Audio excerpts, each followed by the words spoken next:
गुंडाविरोधी पथकाने गोवंश जातीच्या 6 जनावरांची कसाईच्या ताब्यातून सुटका करून 2 आरोपींना केले जेरबंद। माननीय श्री संदीप कर्णिक पोलीस आयुक्त नाशिक शहर यांनी शहरात गोवंश जातीच्या जनावरांची कत्तलीसाठी वाहतूक विक्री होऊ नये याकरिता शहर पोलिसांना आदेशित केले होतं। त्यानुसार माननीय श्री प्रशांत बच्छाव पोलीस उपायुक्त गुन्हे, माननीय संदीप मिटके सहाय्यक पोलीस आयुक्त गुन्हे यांनी गुंडाविरोधी पथक यांना कारवाई करण्याबाबत आदेशित केलं होतं। त्यानुसार दिनांक 27/4/2025 रोजी गुंडाविरोधी पथकास गोपनीय माहिती मिळाली की गिरणारे गावकडून गंगापूर गाव मार्गे नाशिक शहरात गोवंश जातीच्या गायी कत्तलीसाठी घेऊन येणार आहेत।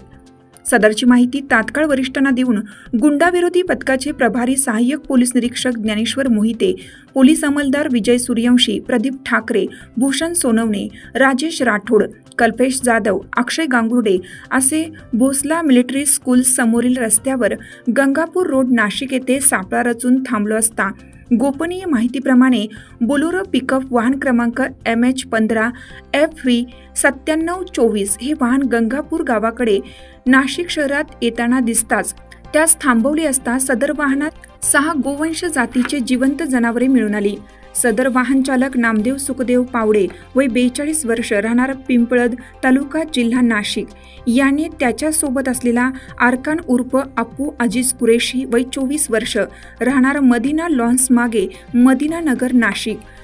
याच्या सांगण्यावरून गिरणारे परिसरातील मोकळ्या रानामधून गोवंश जातीची जिवंत जनावरे गाडीत भरून आणली असून ती जनावरे सादिक नगर वडाळा गाव येथे निसार कुरेशी यांच्या गोडाऊनमध्ये कत्तलीसाठी घेऊन जात असल्याचे सांगितल्याने वरील दोन्ही आरोपींना ताब्यात घेऊन त्याच्याकडून 6 जिवंत गोवंश जातीची जनावरे सह एकूण 5,60,000 रुपये किमतीचा मुद्देमाल जप्त करून पुढील कारवाई कामी गंगापूर पोलीस स्टेशनच्या ताब्यात देण्यात आली आहे।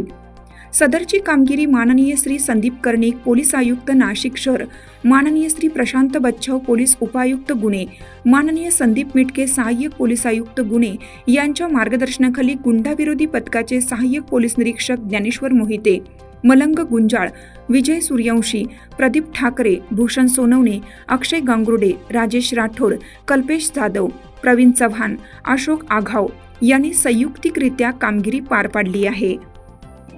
लोकमान्य न्यूजसाठी संचालक लक्ष्मीकांत शिंदे, नाशिक।